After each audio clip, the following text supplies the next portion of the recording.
महर्षि में ही उपदेशामृत संत सदगुरु महर्षि में ही परमहंस जी महाराज का प्रवचन ज्ञान तथा योग दोनों का संग संग साधन आवश्यक है। बंदो गुरुपद कंज कृपा सिंधु नर रूप हरि महामोह तुम पुंज जासु बचन रवि करनी करा। प्यारे लोगों, विद्या की बड़ी आवश्यकता है। विद्या नहीं प्राप्त करने वाले संसार के कामों को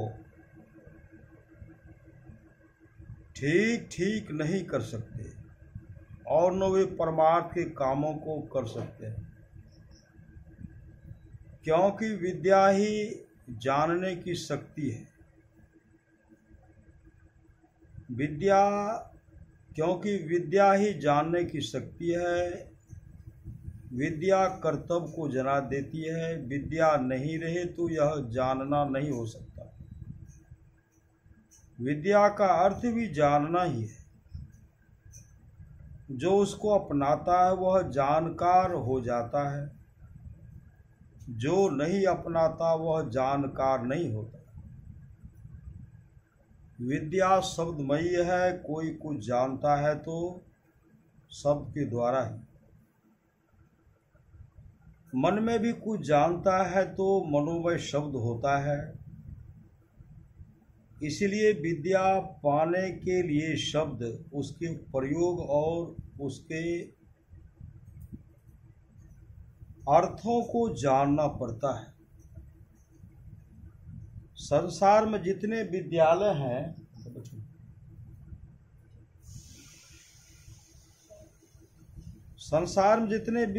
हैं, सब में शब्द ही शिक्षा मिलती है। शब्द की ही शिक्षा मिलती है। सब कोई शब्द ही सीखते हैं। इस शिक्षा के बिना लोग बहुत बातों को सुनने पर भी समझ नहीं सकते। हम लोगों का यह जो सत्संग है, इसमें शब्द को ही सीखना है। बिना शब्द को जाने सत्संग का विचार नहीं जान सकते। इसलिए जहाँ शब्द को ठीक ठीक नहीं समझते, वहाँ संतों के वचन भी लोग ठीक ठीक नहीं समझ सकते। इसलिए कहता हूँ कि आप भी जो बूढ़े ही क्यों न हो, और आपके बाल बच्चे सबको विद्या सीखनी चाहिए। आप शब्द को अर्थ सहित नहीं जानेंगे तो सत्संग वचन को ठीक ठीक नहीं समझ सकेंगे। बिना शब्द ज्ञान के संत के उपदेशों को सुनेंगे किंतु समझ नहीं सकेंगे। इसलिए मेरी ओर से आप लोगों को ताकीद है, प्रेरणा है कि विद्या सीखो और बच्चों को सिखलाओ। साधारणतः आप लोग अपने अपने घरों में बच्चों को कम पढ़े लिखे गुरुजी से पढ़वाते लिखवाते हैं, तो नहीं से तो यह कुछ अच्छा है, किंतु इसे विशेष काम चलने को नहीं। जो गुरुजी शुद्ध अपने न पढ़ सकते न लिख सकते हैं, तो वह लड़कों को किस तरह शुद्ध लिखा पढ़ा सकते हैं। तब बच्चा नीचे से ही गलत तरह से उच्चारण करेगा और बूढ़ा होते होते तक भी वह गलती उससे नहीं छूटेगी। इसलिए आप लोगों को ताकीद है कि आप लोग खर्च करें। भोज भंडार में खर्च करते हो, घर बनाने में खर्च करते हो, मुकदमा करने में खर्च करते हो, किंतु विद्या के लिए खर्च नहीं करते। यह ठीक नहीं। योग सिखो परिषद में आया है कि योग शिखोपनिषद में आदेश है, योगहीनं कथं ज्ञानं मोक्षदं भवति भो, योगोऽपि ज्ञानहीनस्तु न क्षमो मोक्षे कर्मणि, तस्माद् ज्ञानं च योगं च मुमुक्षुर्दृढं भ्यसेत्। योगहीन ज्ञान और योगहीन ज्ञान और ज्ञानहीन योग दोनों मोक्ष कार्य में असमर्थ हैं। योग कहते हैं मनोनिरोध करने को व मन को एकाग्र करने को। मन अनेक विषयों में दौड़ता रहता है, एक पर अस्थिर नहीं रहता। मन की चंचलता छोड़ देने योग है। इसी को मन की एकाग्रता कहते हैं, इसी को चित्तवृत्ति निरोध कहते हैं। मन को एक ओर लगाओ, इधर उधर मन बहके नहीं, यह योग है। ऐसा क्यों करो? मन की चंचलता में शांति नहीं आती। जब शांति नहीं आती तो सुख नहीं होता, और शांत को सुख कभी नहीं होता, चाहे वह कोई हो, पढ़ा लिखा हो, अनपढ़ हो, व्यापारी हो या खेती करने वाला कोई हो। यदि उसका मन अशांत है तो उसको सुख नहीं होता। साधु संत महात्मा कहते हैं, जिससे सुखी रहो वह उपदेश देता हूं। मन को एकाग्र करो, सुखी होगे। लोग समझते हैं कि विशेष धन हो और लोगों पर हुकूमत हो जाए, इंद्रियों के भोग मिले तो सुखी हो, किंतु ऐसा हो नहीं सकता। किसी को भी धन, हुकूमत और इंद्रिय भोग में सुख नहीं होता। सुख मन की एकाग्रता में है, चंचलता में सुख नहीं है। मन की एकाग्रता में जो शांति मिलती है उसके साथ साथ और बातें हैं। मन एक ओर लगा रहता है, चंचल नहीं होता। जैसे आपकी देह स्थिर रहे तो आपको आराम मालूम होता है, दौड़ने चलने से दुख मालूम होता है, उसी तरह मन स्थिर रहने से सुख होता है। सुखी होने के लिए बाहर का सामान नहीं चाहिए, अपने अंदर मन को समेटो। अस्थिरता का स्वरूप बिल्कुल ऐसा होना चाहिए कि थोड़ा सा भी फैलाव न हो, ऐसा सिमटा हो कि एक ऐसा रूप पकड़ ले जिसमें बाँट न हो, फैलाव न हो। इतना होने में पूर्ण सिमटा होगा। किसी देवता या इष्ट के रूप पर मन लगाने से उसके हाथ, पैर, मुंह आदि पर मन दौड़ता। चेहरा देखने से पैर नहीं देखा जाता, इसलिए कभी चेहरा देखते हैं और कभी पैर, इसमें भी चंचलता रहती। मानो और ख्याल छूट गए, किंतु एक ही रूप में भी मन की चंचलता नहीं गई। कबीर साहब के वचन में है, गगन मंडल के बीच में तहमा झलके नूर, निगुरा महल न पावई पहुंचेगा गुरुपुर। ठीक ठीक बीच कितना बड़ा होता है, किसी मंडल का बीच के केवल ही बिंदु होगा। बिंदु से बड़ा करने से ठीक ठीक बीच नहीं होगा।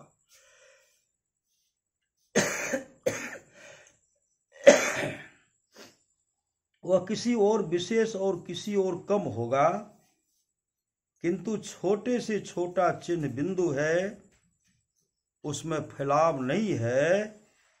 मन की एकाग्रता के अभ्यास को क्रमशः धीरे धीरे करते करते मन एकाग्र होता है। मन का फैलाव शरीर और इंद्रियों में, इसका सिमटा होने से ऊर्ध्वगति होती है। ऊर्ध्वगति होने से ऊपरी दर्जे की बात मालूम होती है। मालूम होते होते सबसे ऊंचे दर्जे की बात मालूम होती है।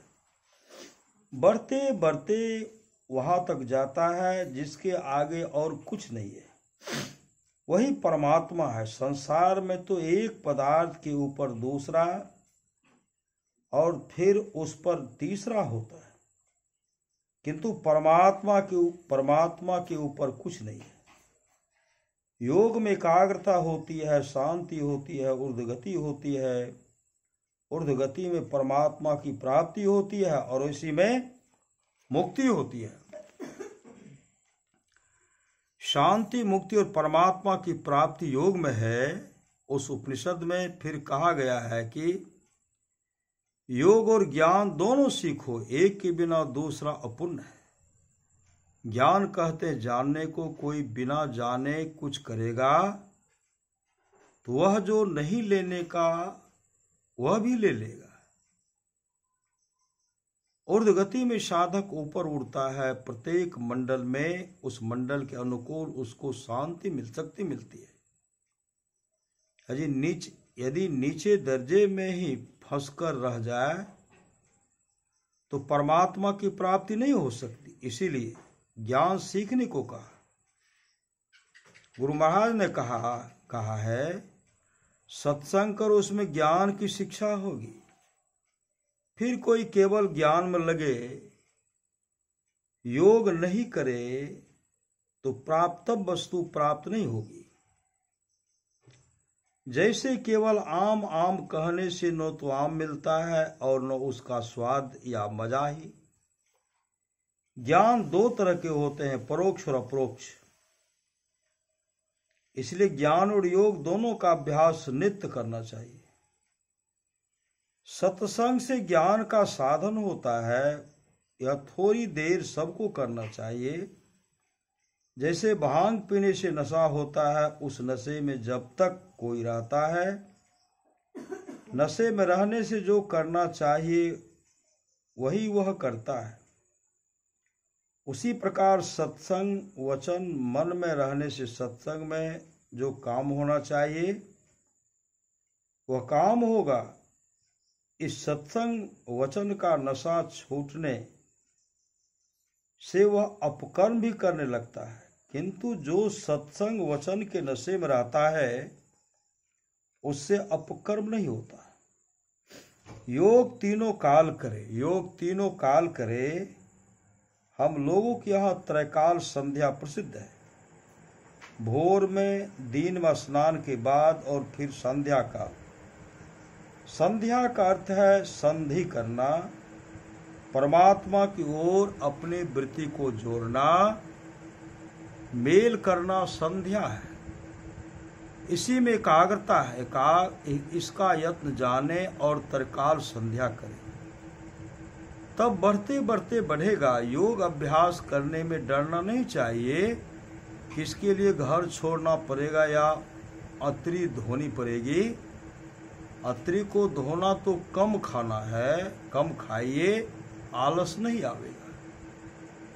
मुक्ति के विषय में जानना चाहिए कि मरने पर जो मुक्ति होती है वह मुक्ति नहीं है।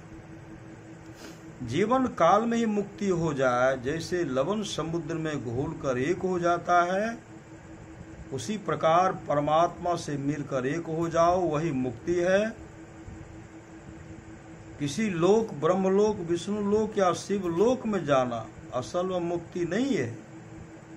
जिस ख्याल से उसको मुक्ति कहते हैं उसको 4 दर्जों में बांटते हैं। सालोक, उपासदेव के लोक की प्राप्ति, सामीप्य, उपासदेव की समीपता प्राप्त करनी, सारूप्य, उपासदेव के शरीर सदृश रूप प्राप्त करना, और सायुज, उपासदेव के साथ युक्त होना, अर्थात उपासदेव के शरीर से भिन्न अपना दूसरा शरीर नहीं रखना। किंतु पहले जो मैंने कहा है वह ब्रह्म निर्वाण मुक्ति है। ब्रह्म निर्वाण उसको कहते हैं जिसमें न तो आपकी देह और न इष्ट देव की देह रहे, आत्मा से आत्मा युक्त हो जाए, वह ब्रह्म निर्वाण मुक्ति है। असली मोक्ष यही है। और लोकांतरों से इस नरलोक से पुनः पुनः आना जाना पड़ता है। किंतु ब्रह्म निर्वाण में आना जाना नहीं होता। जीवन काल की मुक्ति असली मुक्ति है। मरने पर जो मुक्ति होती है वह मुक्ति नहीं है। जिस प्रकार भोजन करने वाले को स्वयं मालूम होता कि मेरा पेट भर गया, या रोग ग्रसित होने वाले को रोग छूटने से स्वयं मालूम होता कि मैं रोग मुक्त हो गया, और कैद खाने से छूट जाने पर कैदी को मालूम होता है कि मैं कारागार से मुक्त हो गया। उसी प्रकार जीवन काल में ही महाभागवान भजनिक महापुरुष को भजनांत में निजी प्रत्यक्ष ज्ञान हो जाता है कि मैं माइक आवरणों से छूट गया, जीवन मुक्त हूँ। इस तरह इसलिए कहा जाता है कि संतों की वाणी में ऐसी दृढ़ता से कहा गया है, जिस जीवन काल में ऐसा मालूम नहीं हुआ, साधन करता रहा तो फिर मनुष्य शरीर मिलेगा और भगवान श्री कृष्ण के अनुकूल अनेक जन्मों के अनंतर वह मुक्ति प्राप्त कर लेगा। मरने के समय पार्श्विक भावना रहने से उस पशु भावना के अनुकूल शरीर मिल जाए, इसमें कोई संशय नहीं। आप लोग सुने होंगे कि राजा भरत राज छोड़कर जंगल तप करने गए थे। एक हिरनी के बच्चे को प्यार से पालते थे। वह बच्चा जंगल में भाग गया तो उनका ख्याल उसी हिरनी के बच्चे पर लगा रहता था। मरने के समय उनको वह ख्याल बना रहा तो पुनर्जन्म में उनको हिरण का शरीर मिला। इससे मालूम होता है कि मरने के समय जो भावनाएं होगी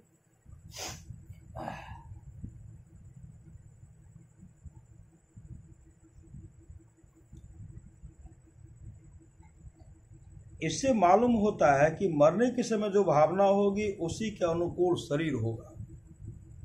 जो भावना जीवन काल में बहुत होती है, मरने के समय वैसी भावना हो, यह संभव है। किंतु जो भावना जीवन काल में नहीं हो, वह भावना मरने के समय हो, यह संभव नहीं है। अब आप अपनी भावना चुन लीजिए। मुक्ति नहीं मिले तो यही भावना रहे कि मरने के समय ध्यान भजन करते रहे। आप अपनी भावना चुन लीजिए। मुक्ति नहीं मिले तो यही भावना रहे कि मरने के समय ध्यान भजन करते रहें। दूसरी भावना रहने से और शरीर मिलेगा, जैसे राजा भरत को भगवान श्री कृष्ण ने गीता में कहा है, प्रयाण काले मनसा चलेन भक्त्या युक्तो योग बलेन चय भ्रुमोर मध्ये प्राणमावेश सम्यक संग स्वतं परम पुरुष मुपेति दिव्यम। अर्थात जो मनुष्य मृत्यु के समय अचल मन से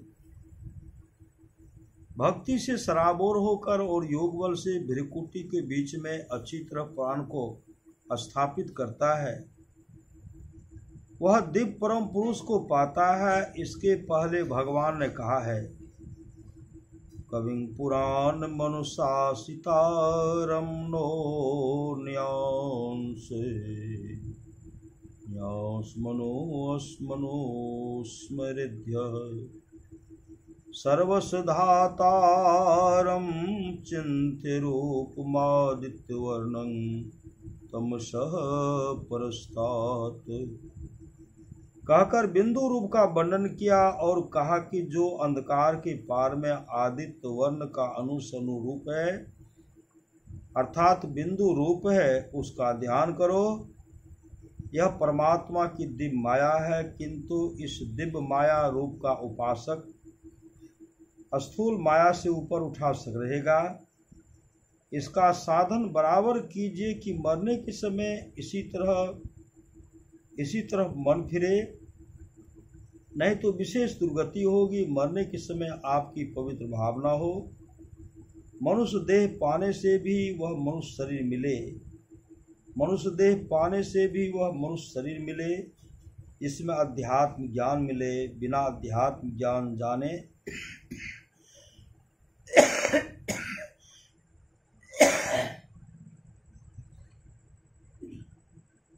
बिना अध्यात्म ज्ञान जाने मनुष्य शरीर किस काम का। जय गुरु। श्री सद्गुरु महाराज की जय।